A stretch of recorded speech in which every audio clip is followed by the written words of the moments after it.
अस्सलामु अलैकुम वरहमतुल्लाहि वबरकातुहू। नाज़रीन किराम, शेयर मार्केट में जो हजरात काम करते हैं तो उनके सामने एक बड़ा मसला ये आता है कि किस एप्लीकेशन को फॉलो करें। एक से ज़्यादा एप्लीकेशन मार्केट में काम कर रही हैं जो स्टॉक का शरिया स्टेटस बताती हैं। तो देखिए, सबसे पहली बात तो ये है कि बिज़नेस हम कर रहे हैं, पैसा हमारा है, प्रॉफिट हमारा है, तो हमारे लिए ज़रूरी है कि जो फतावा उसके बारे में लिखे गए हैं, जो किताबें लिखी गई हैं, उसको थोड़ा बहुत पढ़ें, स्टडी करें, फिर स्क्रीनिंग का तरीक़ा थोड़ा सा सीखें, फिर अपने एतबार से देखें कि कौन सा एप्लीकेशन ज़्यादा सही काम कर रहा है। फिर जो एप्लीकेशन ज़्यादा सही काम कर रहा हो उसको फॉलो करें और करते रहें।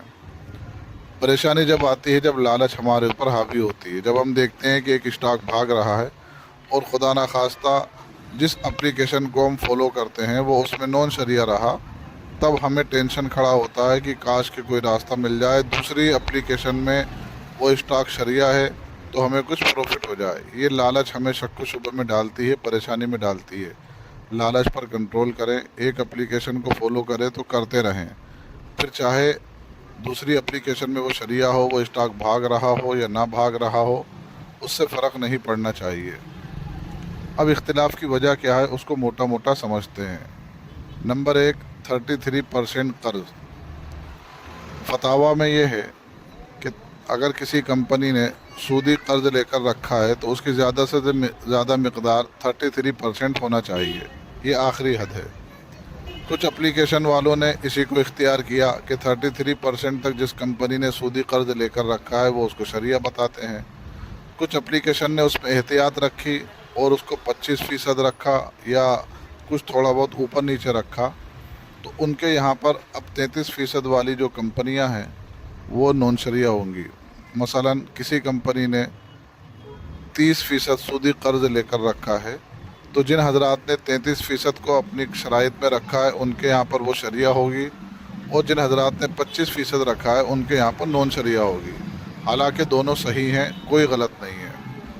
इसी तरीके से जो हम 5% नॉन शरिया इनकम को हम मानते हैं, फतावा में ज़्यादा से ज़्यादा उसकी मकदार 5% बताई गई है। तो अब ये है कि बाज़ हजरात ने उसको 2.5, बाज़ ने 2 करके रखा है। तो जिन हजरात, अगर किसी कंपनी की शरिया नॉन शरिया इनकम 4% है, तो जिनके यहाँ पर 5% का क्राइटेरिया है उनके यहाँ पर वो शरिया होगी, जिनके यहाँ पर 2.5% का क्राइटेरिया है उनके यहाँ पर नॉन शरिया होगी। इसी तरीके से फ़िक्स्ड असेट्स के बारे में इख्तिलाफ है। फतावा में 20% की क़ैद है कि भाई 20% तो कम से कम फ़िक्स्ड असेट्स होना चाहिए। अब जिन हजरात ने 20% को माना है और अपने क्राइटेरिया में 20 को रखा है, तो उनके यहाँ पर वो कंपनियाँ शरिया होंगी जिनका फ़िक्स्ड असेट 25% है। और बाज़ हजरात ने इसको कम माना है, 10 भी माना है, 9 भी माना है।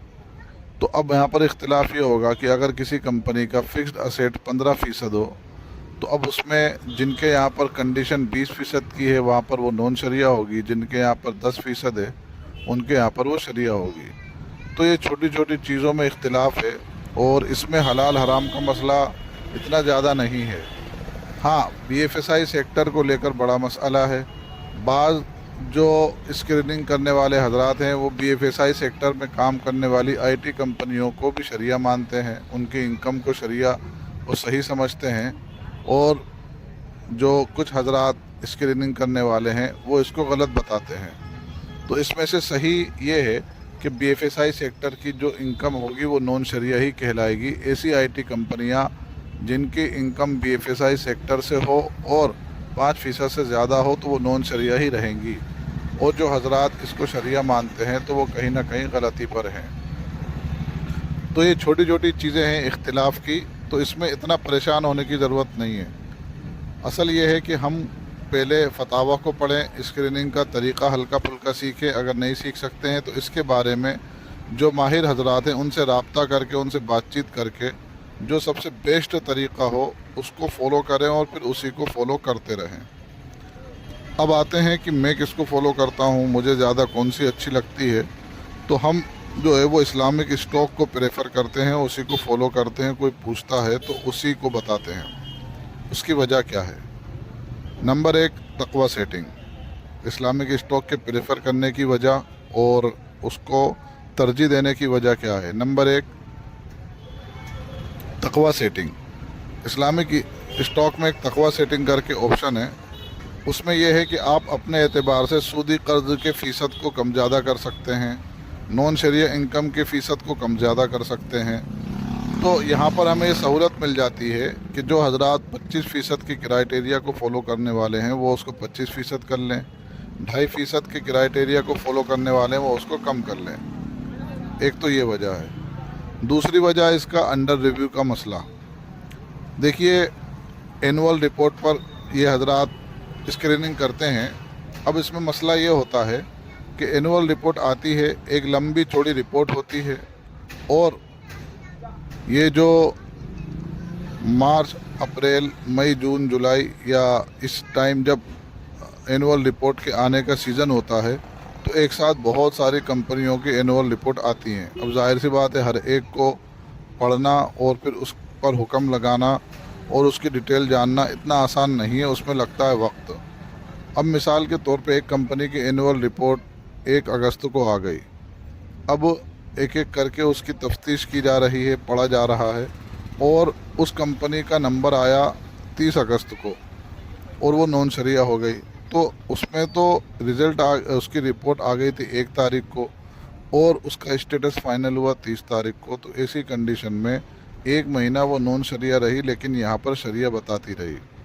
تو اس کے لیے، اس سے بچنے کے لیے، اس پریشانی سے بچنے کے لیے ان حضرات نے ایک زبردست فارمولہ نکالا انڈر ریویو کا، کہ جیسے ہی جس کمپنی کی اینول رپورٹ آتی ہے وہ انڈر ریویو ہو جاتی ہے۔ مطلب یہ ہے کہ ابھی اس میں تفتیش چالو ہے، تحقیق چالو ہے، ابھی آپ اس میں ٹریڈنگ نہ کریں۔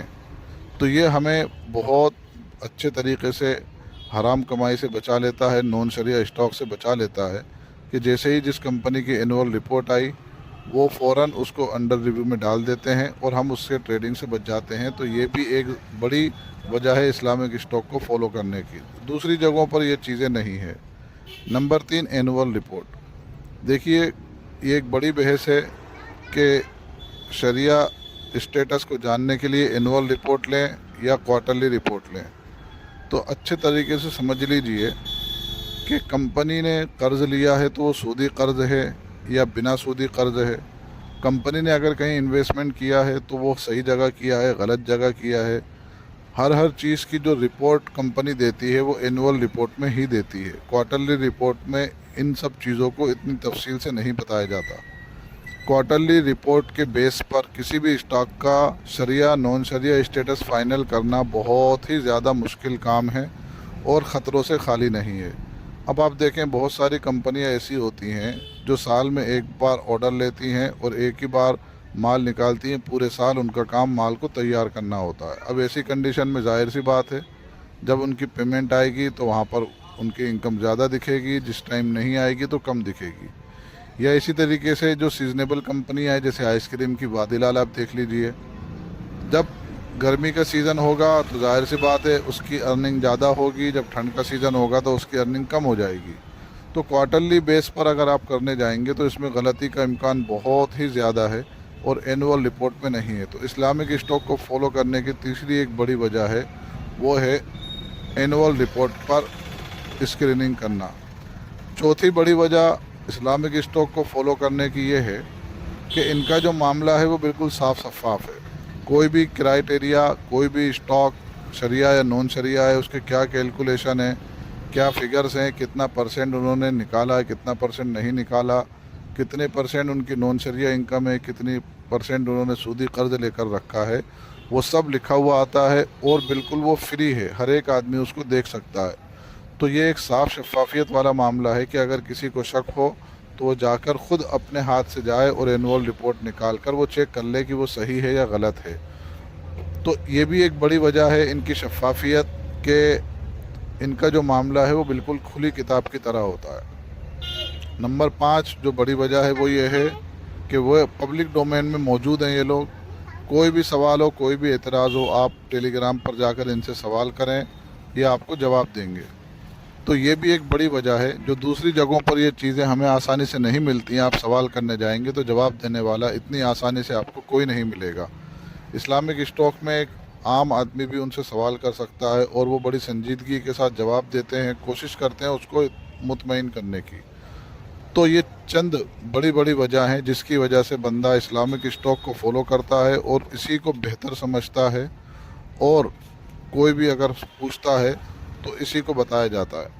अभी तक उनके कामों के सिलसिले में कोई गड़बड़ी सामने नहीं आई, कोई गलती सामने नहीं आई। बीच में एक दो बार कुछ गलती के बारे में पता चला तो जैसे ही उनको बताया तो उन्होंने उसको एक्सेप्ट किया और उसमें सुधार कर लिया। तो ये चीज़ है जिसकी वजह से इस्लामिक स्टॉक को फॉलो करना बंदा मुनासिब समझता है और दूसरों को भी उसी की तरगीब देता है। यहाँ पर एक सवाल ये होता है कि भाई उनकी शरिया बॉडी में या उनके स्क्रीनिंग करने वालों की बॉडी में कोई आलिम नहीं है, तो ऐसा क्यों हो रहा है? तो देखिए, मुफ्ती और आलिम का काम फतवा देना होता है। वो फतवा दे देंगे, वो वहाँ से हट जाएंगे। और अब उसकी स्क्रीनिंग करना ये टेक्निकल काम है और ये एक अलग मैटर होता है, अलग मैदान है। इसके अफराद अलग होते हैं। स्क्रीनिंग करने वाले हजरात अगर सही तरीके से स्क्रीनिंग कर रहे हैं, फतवे के मुताबिक जो शराइत दी गई हैं उसको अच्छे तरीके से फॉलो कर रहे हैं, तो फिर बॉडी में आलिम का रहना ना रहना कोई मैटर नहीं करता है। सिर्फ ये देखा जाएगा कि उनका जो क्राइटेरिया है, उनकी जो स्क्रीनिंग का तरीक़ा है वो फतवे के मुताबिक सही है या नहीं। अगर सही है तो बात ख़त्म, और अगर गलत है तो फिर उनको कहा जाएगा कि आपकी ये गलती है, आप या तो सुधार करें या फिर हम आपको छोड़ लाएं। लेकिन ये कहना कि उनकी बॉडी में कोई आलिम नहीं है, हमारी बॉडी में एक आलिम है, तो ये सब बचकाना बातें हैं। दोनों फील्ड अलग अलग है। आलिम हजरात की फ़ील्ड फतवा देना है और उस फतवे पर अमल करना और उसके मुताबिक स्क्रीनिंग करना, ये अलग हजरात का काम है। हाँ, ये अलग बात है कि अगर कोई आलिम मुफ्ती इतने काबिल हो जाएं कि वो फतवा भी देने की अहलियत रखते हों और स्क्रीनिंग करने की भी अहलियत रखते हों तो सोने पे सुहागा। ऐसा अगर हो जाए तो बहुत अच्छी बात है। लेकिन जहाँ नहीं है तो वहाँ सिर्फ इतने ही से काम चलाना सही है कि आपकी जो स्क्रीनिंग है वो फतवे के मुताबिक हो। ये चंद चीज़ें थीं जिसकी वजह से इस्लामिक स्टॉक को हम फॉलो करते हैं, दूसरों को बताते हैं। और जो इख्तिलाफ़ है वो भी मैंने आपके सामने रखा, और इस इख्तिलाफ़ में हमें क्या करना है तो मैं आपको एक बार फिर से बता दूं। अच्छे तरीके से फतावा की स्टडी कीजिए और स्क्रीनिंग का हल्का फुल्का तरीक़ा सीखिए। उसके बाद फिर अपने एतबार से जांचिए। जो एप्लीकेशन और जिनका मेथड आपको शरिया के ऐन मुताबिक लगे, फतावा के बिल्कुल करीब लगे, उसको आप बिल्कुल फ़ॉलो करें और फिर उसको ही करते रहें। यहाँ वहाँ आप अगर देखेंगे तो सिवाय परेशानी, शक व शुबे के और कुछ हाथ नहीं आना। वल्लाहु आलम बिस्सवाब।